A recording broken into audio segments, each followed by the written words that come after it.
На ремонт детских садов и школ в Сургутском районе в этом году потратят более 150 миллионов рублей. 9 объектов образования отремонтируют капитально, в 40 планируется текущий ремонт.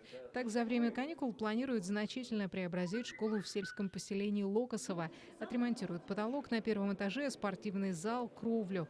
Установят систему горячего водоснабжения в пищеблоке, появится бойлер.